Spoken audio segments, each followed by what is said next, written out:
This episode of Manage Smarter is presented by Sales Fuel Coach, our adaptive sales coaching featuring 5-minute quick coaching personalized to each sales rep.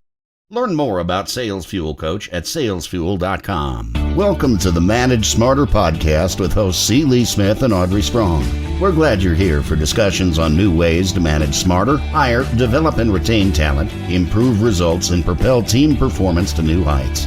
This is the Manage Smarter podcast. Welcome, everyone, to the Manage Smarter podcast. You know, Lee, brain drives behavior. That's what our guest says today. The key to everything is in the brain. Absolutely. And it's not only the brain, but it's also in your gut. You know how some people go with their gut? Well, we're going to actually find out how gut health actually then applies this whole thing as well.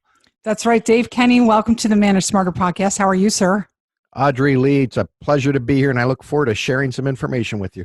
Well, let me introduce myself. I'm Audrey Strong. I'm the Vice President of Communications here at Sales Fuel. And I'm C. Lee Smith. I'm the President, CEO, and Chief Gut Health Officer. Chief Brain Guy. And Brain Officer, yeah, Brain Guy. There you go. So if you haven't met Dave Kenney, and I'm so glad we have the pleasure of that, Dave, he is the co-founder and executive director at Emergo Recovery, a private residential recovery and wellness center focused on a brain-first approach, specializing in what's called Actualized Recovery. We want you to explain what that is, Dave. Dave, dedicating his extensive career to helping individuals reclaim their life after struggles with addictions, anxiety, depression, and other debilitating challenges. Brain drives behavior. That's a pretty broad umbrella, Dave, for leaders in our audience and managers. Do you want to get more specific? Oh, I'd love to. First of all, it's a pleasure to chat and talk, and it really is. The intro has been beautiful. Brain drives behavior. And as leaders and business owners and business leaders and managers, we have people. Well, we all invest in our infrastructure and our technology, but I'm going to share with you throughout this podcast, the number one computer to invest in is something what I have been nicknamed as the biocomputer, your employee's brain. And yes, it can be rewired, it can be improved, it can be enhanced, and if it can be changed positively, that's neuroplasticity, that means it can be changed negatively. And so business owners and business leaders and managers, man, when you invest in brain health, you create an incredible environment and usually far more productive and more rewarding to be at. Yeah, I read that 16% of the U.S. population actually, only 16% of them have good self-esteem or high level, good enough levels of high esteem, where about 84 do not.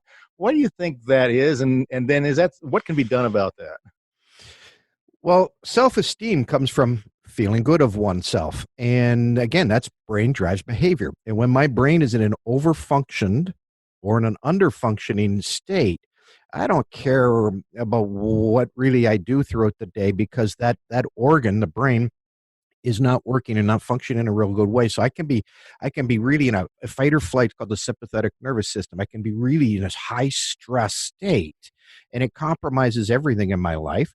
And the converse to that, it's like the gas pedal being stuck on. So the converse to that is parasympathetic. It's like the brake being stuck on, and I'm emotionally frozen. And really, I just want to curl up in a ball. I want to isolate. I want to leave work. I don't want to go to work. And I'm talking in really general terms here. But when people are stuck in these patterns, and our human brain learns this out of survival, and when that happens, we don't feel very well. So if you're able to, if you assess somebody then and you can tell that they have low self-esteem, but you've hired them, they're on your team, what can you do as a manager then to work with that or improve upon that, or can you? Well, sometimes you hire people and they're gangbusters for the first couple of years, and they start to struggle and slide. So you can see people struggling in all sorts of behavioral pattern ways, and you don't need neurotechnology to assess this. But I'll share with you that the brain can change. And Marion Diamond was the first person, Dr. Marion Diamond, she was in the 60s, a wonderful neuroscientist, and she discovered that the brain can grow in size and enhance in size and operate better in an enriched environment. But that also meant that rats that she studied, when she put them in impoverished environments, their brain shrank in size. So if you see somebody struggling, one of the key things is the environment that you're in. And there's other things that we'll dive into today that will enhance and help people move forward. So in a business sense, then are we talking about culture? Yeah, sure. Culture. You're talking about the physical space. You're talking about Mhm. relationships. So an impoverished environment is when all of these things in a negative capacity happen. You want to talk about the negative water cooler talk, that has a toll.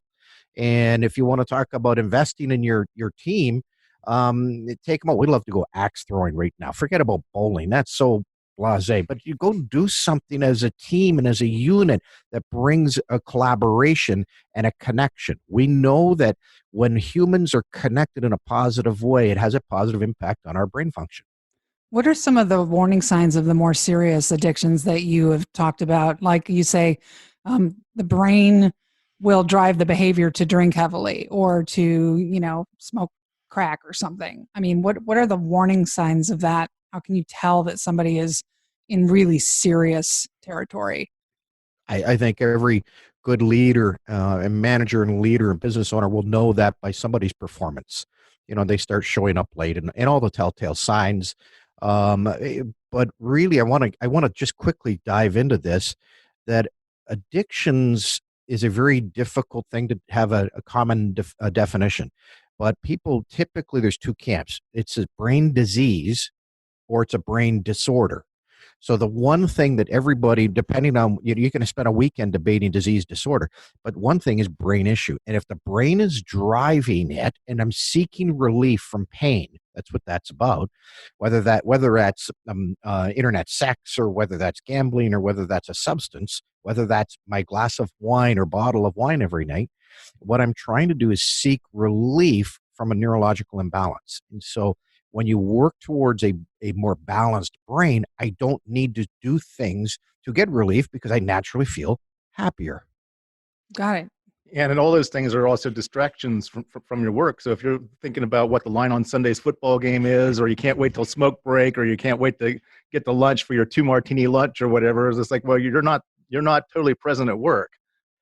Not only not present, even when you're there, you're not able to retain information, process information, make sound decisions as aptly as you are when your brain's in an optimum state. And so there are some things, sleep is a big thing for brain, and we really do need 7 or 8 hours of sleep. All of us. Don't think you're that special and you don't get to catch up on sleep on the weekend. That's not how sleep hygiene works. So there's all sorts of things there, and turning technology off. But we have found in neuroscience that meditation does the opposite of what we originally thought. We used to think meditation calms the brain. Meditation actually gives the brain more energy, awakens it, and it's 5 times more effective than sleep. So I know that some companies, and I really applaud it. Ariana Huffington at the Huffington Post has put in sleep pods, and she's written an article about she hopes that one day they're going to be more common in conference rooms at places of work. 20-minute nap has shown an increased production and performance in the afternoons. But actually, imagine if you had a meditation room. A Zen garden. Yeah, but what you're doing is you're helping the frontal lobe, which is the executive manager, process information, retain information, and you're going to have a team that performs better with less effort. You said there are also, besides setting up a meditation room, which sounds fabulous, let me just say, there are some other more simple steps that you said managers and leaders can take to enhance employee performance. So what is a brain first culture? How do I create that? What are some, give me 3 easy things I can do. Yeah, first it's an understanding and a commitment, and to love our brain. We've got to do it ourselves too. It's again as leaders, you can't just push it downhill. So it's about understanding to learn to love my brain, and in this case, yes, size matters. It really does. And so when you come from that place, now you're going to pay attention to. Let's just talk specifically at work. You're going to pay attention about what's in your lunchroom. And you're going to pay attention about are you stocking it with Red Bulls and chocolate bars, or are you going to bring in good food that helps to nourish the brain and the gut, which Lee mentioned at the opening of this. So there's something that you can work on. There's a company right across the street from us. I smile all the time, but it looks. I don't know the operating of it inside, but every afternoon, there's got to be 100 people pile out the door for 15 or 20 minutes and then go back in, and they're going for a walk, a brisk walk, weather pending, but create that in your work environment as well. And if you're in an inclement weather, use stairs. But the brain loves oxygen, so movement is, especially when you hit that wall late morning or late afternoon. Don't go for a cup of coffee. Go for a walk. Do something to increase the oxygen in your system, which actually wakes up the brain. So those are a couple of things that are really no cost. You're going to put food and drink in your lunchroom. Make it a brain healthy environment. I was watching a PBS special over the weekend with Dr. Daniel Amen, which I understand that you are certified with him, and he was talking about how we should all eat salmon and eat blueberries, and talking about serotonin coming from the gut that feeds the brain. What's your thoughts on that? I'm going to keep it simple and say eat real food. If man has made the food, don't touch it. If nature's made the food, eat it. We follow a paleo diet, and something that I really encourage people to look at is called the Whole 30 from Melissa Hartwick. And the Whole 30 is elimination diet for 30 days. It's a very clean diet. By the way, you can do anything for 30 days. We all can. Make the commitment and do it for 30 days, and then begin to see how you feel. Your skin rashes will go, your sleep will improve, anxiousness and that worry will leave. So it's really important to create an environment that supports that. So clean out your kitchen and follow the Whole 30. It's a great diet, or any kind of we follow a paleo diet because the meat is really important with the amino acids. Clean meat, by the way, not poorly raised meat, but because there's a saying, you are what you eat. It goes a step further. You are what you eat eats. Mm. And so if a cow is eating some bad foods, or if you're getting a raspberry that's been sprayed with a toxin, you're ingesting that. So pay attention to what you eat eats. How about water and hydration? Huge. Water's huge. I mean, some of the worst things right now, some of the worst products out there right now are the Red Bulls of the world. They're absolutely terrible to the brain, and they overstimulate the brain, and they hurt the gut too. So water is huge for the body, and we drink 3 or 4 big size water bottles, 20-ounce water bottles in a day. Yeah, Lee knows this, but starting last May, I started doing strict keto. Those are my doctor's orders. So I actually listened to the guy, and my gut is completely different. I feel completely different. Keto is fantastic. The last 7 months. It's fantastic, and I've lost 35 pounds. Way to go, Audrey. But my point is you do great. Feel different. You feel the difference in your gut, and I do feel more alert. And I was surprised to feel either of those.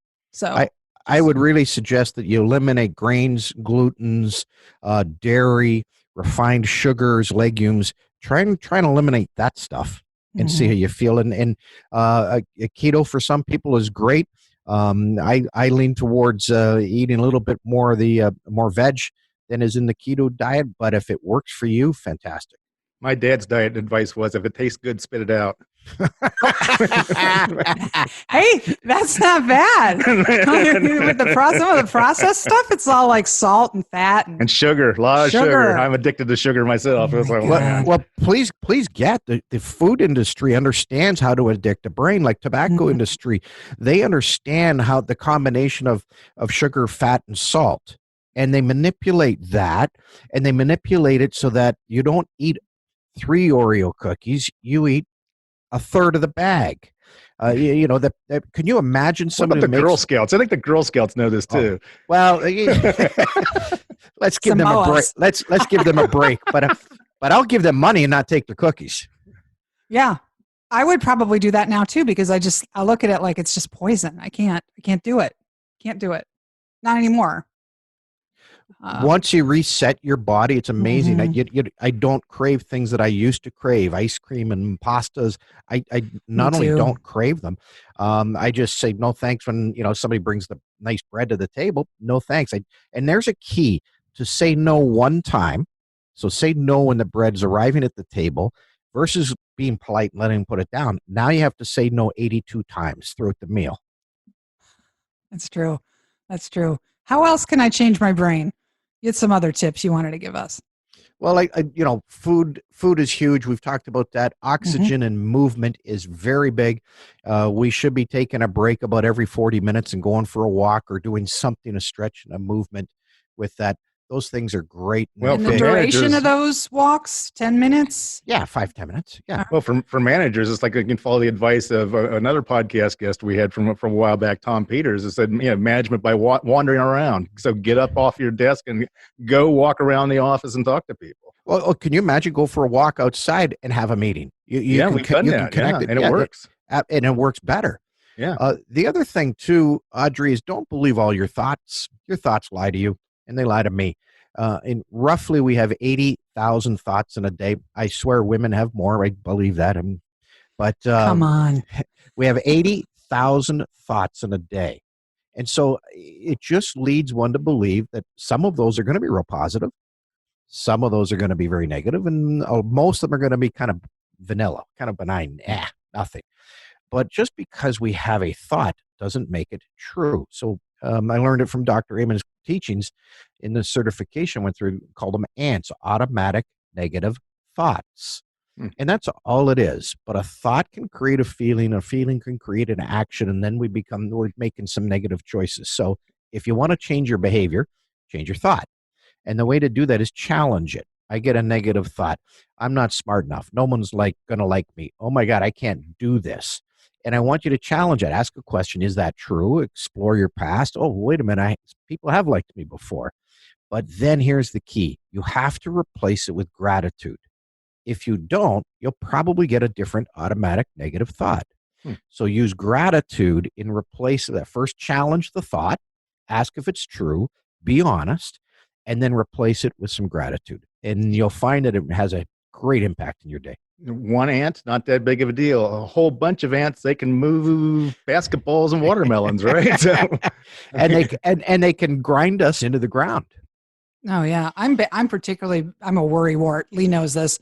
One of the other things that I do though is sometimes if I'm starting to have that kind of like down the rabbit hole of negativity, I'll just take the bull by the horns and I'll call him up and say, what can I do better? Are we good? What am I, and I get like a report card. And then he gives me constructive criticism, but at least I know where I am and now I'm not obsessing over it.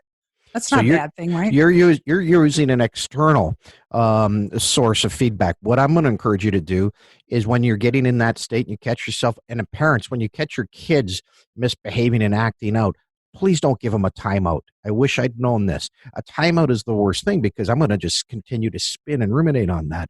And if you want to change the brain, tell them to go ride their bike, get on a skateboard with a helmet, do something where they're moving their body. So Audrey, there you go. There's my opportunity for you in the next 24 hours. If you catch yourself, do something, get out of your house and do something where you have to move.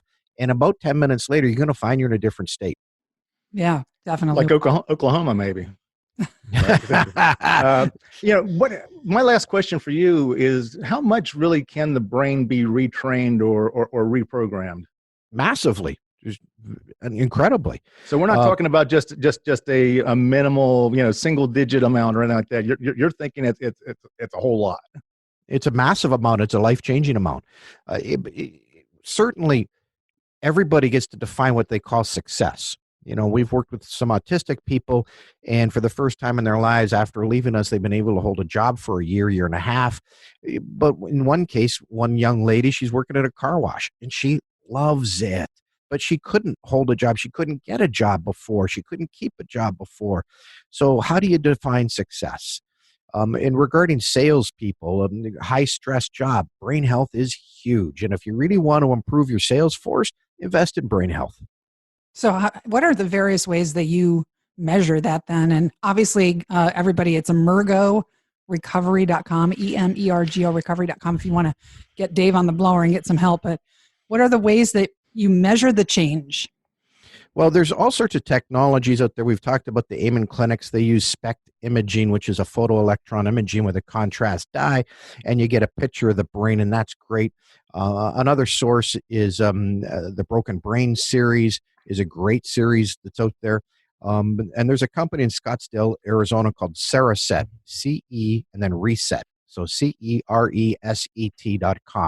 And Saracet has a non-invasive neurotechnology that does a brain echo, and it really helps the brain relax. And they've been tested with the Wake Forest State University Hospital, the Navy SEALs, and incredible for sleep and de-stress and helping people reset. How about getting yourself a life coach or executive coach? Massive, but you've got to get somebody who understands brain health and is able to lead you that direction too, because to a lot of people, this is all new. So you've got a podcast as well, Emergo Radio Podcast, where all fine podcasts are found.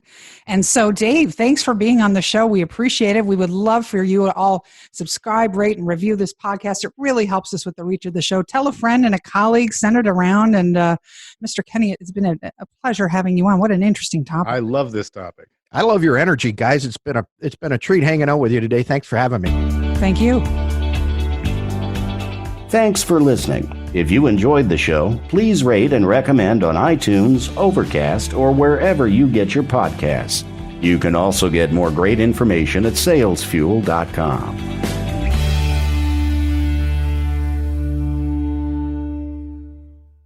This podcast is a part of the C-Suite Radio Network. For more top business podcasts, visit c-suiteradio.com.